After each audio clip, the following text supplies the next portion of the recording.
that has no idea what the hell he's doing. Shedeur Sanders. Forrest Finsky. If you're in a world of pleasing people, you'll never be happy, you know. So I'm thankful that I was able to prove to myself, you know, that I'm able to play on time. I'm able to step up in the pocket. Like, I'm able to do that. Like, you know, you got to speak life into yourself, because if you look external for that, it's not going to happen. At a minimum, what we've seen from Shedeur this year is emotional maturity. Like, we've seen growth. I don't know if this version of Shedeur Sanders would still opt to mime an oppressor. This version of Shedeur Sanders, the moment he hears a trap question, he calls it out. Yeah. And he makes you feel stupid for asking it. Hey, 4th and 2, Shedeur, you think y'all should have gone for it? Come on, man. Why y'all asking me that? Like, we want to show y'all love in the media, but when y'all ask questions like that, I can't even answer. And so now we can't even talk to y'all like we want to talk to y'all. Impression. It was exactly, yeah. That's it. Like, that is such maturity. That is such growth. That is such development. That's amazing. Yeah. So what we've seen from Shedeur is emotional maturation. Part of this, and that's why I think people like myself, when we talk about Shedeur and we talk about this and we're trying to use Baker as an example, it's like, you guys gave up on a guy way too early. You want to be the guys that give up on a guy on a guy again early again too? Is that who you want to be in this? If that's who you want to be, okay, then you're admitting you're never learning from any past mistakes, and you just immediately throw people away the moment that you think they're not all of a sudden a top 5 quarterback until the end of time. You want to do that? Go ahead and do it. They keep saying it is Shedeur Sanders' fault. They keep pointing fingers. They keep rewriting the story after every loss. But what if the truth is uncomfortable? What if the Browns are not failing because of Shedeur? What if Shedeur is surviving a system that was never built for him? This debate exploded after the Browns' narrow loss, and suddenly the noise got louder. Critics, media panels, and fans started asking the same lazy question: is Shedeur really that guy? But when you slow everything down, when you watch the tape, when you listen to what he actually says, a very different story starts to form. And once you see it, you cannot unsee it. Before we go any further, if you want real football conversations without media spin, make sure you like this video and subscribe to the channel, because we break down what is really happening, not what sounds good on TV. Now let us get into why this situation is way more complicated than people want to admit, and why blaming Shedeur Sanders is the easiest and laziest take in the room. Now I do want to see more on-field maturation. And the reason I want to see it is in large part because the cards are stacked against you, Shedeur. Yeah. And like the 2 picks Shedeur threw, that's on him. Yeah. You know what I mean? Like, look, this is the tough part about Shedeur right now. Most rookies got the entire season to you know have a full opportunity to grow and learn in the system and get the first team reps and you know figure out what their team is.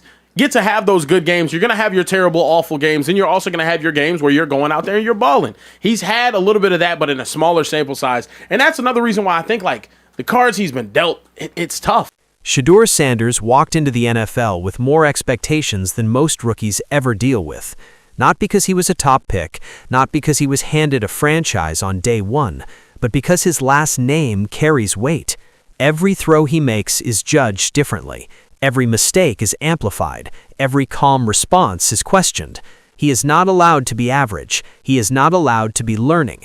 He is expected to be a finished product while still being treated like a backup.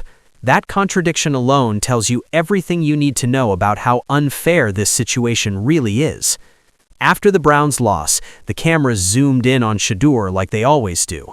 And when he spoke to the media, he said something that went right over a lot of heads. He talked about not living in a world where you try to please people. He talked about proving things to himself. He talked about playing on time, stepping up in the pocket, and speaking life into himself. That was not arrogance. That was not deflection. That was a young quarterback who understands something many veterans never learn. If you let outside voices define you, they will destroy you. It's tough to convince a franchise in 8 games that you're the starting quarterback when you were the 3rd, 4th string in fall camp, when you weren't getting any first team reps. And then all of a sudden, through injuries and trades and whatever have you, you finally get your opportunity. Now he's out there, and I think he is growing. And I think we're going to hold him to this crazy standard. The national media is going to hold him to this crazy standard because he's Shedeur Sanders, and he's starting. What standard, though? What would make the standard crazy? The standard is crazy because of the cards that he's been dealt. Like, the standard is, oh, we want you. Like, are you going to be the franchise quarterback for this organization, or are you not? When in reality, it's like, man, I'm trying to find out if I'm going to be capable of starting next week. Now here's the part people refuse to acknowledge. Shedeur has already passed the hardest test in the NFL, the baseline test. Can you play at this level? And the answer is yes. Not maybe, not with excuses. Yes, he can play in the NFL. That alone separates him from hundreds of quarterbacks who never make it past preseason. But instead of acknowledging that growth, the conversation immediately jumps to extremes. Is he a franchise quarterback? Is he a bust? Is he the future?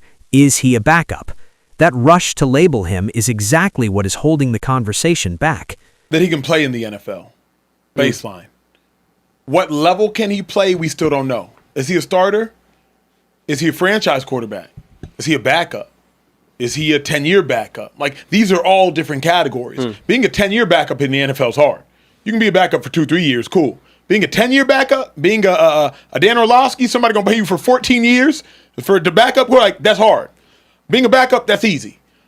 Being a starter, you can start a game or two. I had 2 starts in the NFL. Being an NFL quarterback is not one single thing. There are levels to it. You can be a backup for 2 or 3 years. That happens all the time.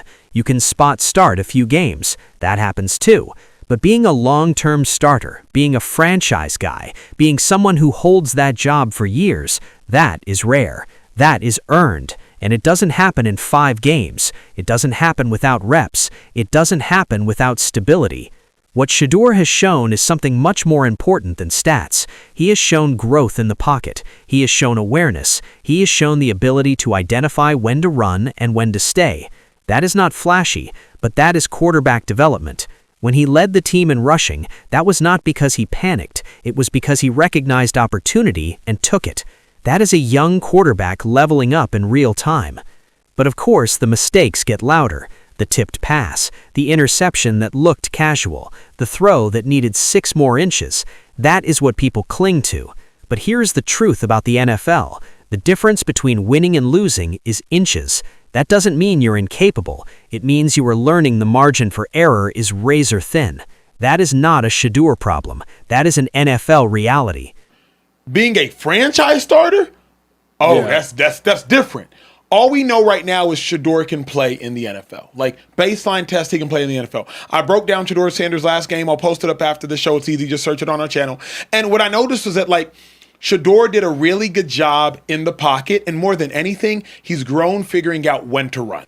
The casual label is especially lazy. People saw one throw and decided he wasn't locked in. They ignored the full game. They ignored the pressure. They ignored the fact that he was facing elite defenders, not college athletes. This is not Colorado anymore. This is not a spring game. But recognizing that takes context, and context is something hot take culture doesn't care about. One of the most important points made in this debate was about maturity, and this is where the narrative completely collapses. Shedeur has shown emotional maturity far beyond what most expected. He doesn't take bait. He doesn't crumble under loaded questions. He calls them out calmly. He sets boundaries. He protects his space. That is growth, and that growth matters just as much as arm strength or footwork. There was a time when Shedeur talked a lot, and people hated it. They called it cocky. They called it entitled. So he adjusted. He let his play talk. He learned when to say less and when to say nothing at all. That is not regression. That is intelligence. That is adapting to the league. That is understanding how perception works. When a reporter tried to corner him with a 4th and 2 question, he shut it down immediately. Not with anger, not with disrespect, but with clarity. He made it clear that those kinds of questions don't help anyone. That is a quarterback protecting his team, protecting his locker room, and protecting himself. That is leadership, whether people want to admit it or not. Completely. He had 4 carries, I believe, in that game for maybe like 45, 50 yards. Yes. Led his team in rushing. Like, Shedeur is properly identified when to run. That's leveling up his game. Sometimes, though, he still plays the game too casually. That pick that he threw where Bosa tipped it up, it just looked casual. It looked like it was a spring game. And it's like, if this is a pick, coach will just blow the whistle, we'll reset it. It just looked real like he was at Colorado, not realizing you're going up against a former number 2 overall pick or 3 overall pick in Bosa, who's going to jump at this ball. Now let's talk about the cards he was dealt, because this part matters more than anything. Shedeur didn't enter camp as the starter. He didn't get first-team reps. He wasn't groomed as the future. He was buried on the depth chart. Then injuries happened, trades happened, chaos happened, and suddenly he's thrown into live action with expectations that don't match his preparation. Most rookies get a full offseason, a full camp, a full playbook tailored to them. They get time, they get patience, they get grace. Shedeur got none of that. He got thrown into the fire and then judged for not being comfortable in it immediately. That is not evaluation. That is sabotage. People forget how many quarterbacks look rough early, even top picks, even can't-miss prospects. Week 1 through week 6 is usually ugly. The difference is those guys know the job is theirs. They're not looking over their shoulder every snap. They're not wondering if one bad game ends their opportunity. Shedeur doesn't have that security. At first, his goal was simple: stay on the field, play well enough to start next week. Now the conversation has shifted entirely. Now it's, are you good enough to stop us from drafting another quarterback? That's an insane jump in pressure, and yet people act like it's normal. The pick to Quinshon Judkins, it was just like you just missed. And in the NFL, the difference between winning and losing is 6 inches. You throw that 6 inches further ahead, Judkins catches that. So Shedeur has proved he's capable of playing in the NFL. But to add anything more to that, that would be hyperbole. Some argue that this is just the NFL, and they're right. It's a ruthless league. There are only 32 starting quarterback jobs. Windows are small. Opportunities disappear fast. But acknowledging that doesn't mean ignoring context. It doesn't mean pretending everyone starts on equal ground. The draft conversation exposed a lot of truth. Shedeur was underdrafted. Other quarterbacks were overdrafted. Both things can be true. And when that happens, perception gets warped. A 5th-round quarterback is treated like he's lucky to be there. A top pick is treated like an investment. That difference shapes patience, coaching, and opportunity. When people compare Shedeur to quarterbacks from previous draft classes, the gap becomes obvious. He doesn't look 5 rounds worse than anyone. That narrative never made sense, and now that he's on the field, it makes even less sense. Situation matters more than talent, and the Browns are not a quarterback-friendly situation. This offense has struggled with multiple players, multiple styles, multiple seasons. If elite prospects would look bad here, why is Shedeur expected to thrive instantly? Look at teams that commit to their quarterbacks. They build around them. They adjust schemes. They simplify reads. They invest in protection. Shedeur is running an offense designed for someone else. He's adapting instead of being supported. There was an interesting question raised. Did being drafted later actually help Shedeur? Avoiding the immediate hellfire criticism? Avoiding being labeled a bust too early? There is some truth there, but it also cost him something far more important: trust.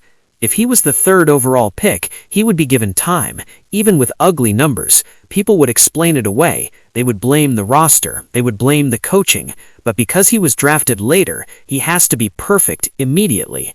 That is not development. That is survival.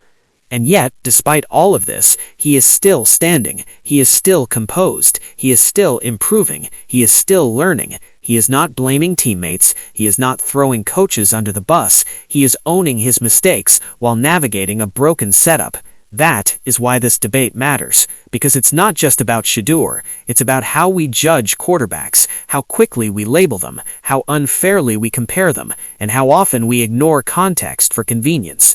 Shedeur Sanders has proven he belongs in the NFL. He has proven he can handle pressure. He has proven he can grow emotionally and mentally. What he has not been given yet is a fair chance. This is not a finished product. This is a young quarterback in the middle of chaos, trying to build something while the ground keeps shifting beneath him. And until that changes, blaming him for the Browns' lack of success is not analysis, it's noise. The real question is not, is Shedeur the problem? The real question is, what happens if he finally gets stability? Because if this is what he looks like without it, imagine what happens when he does.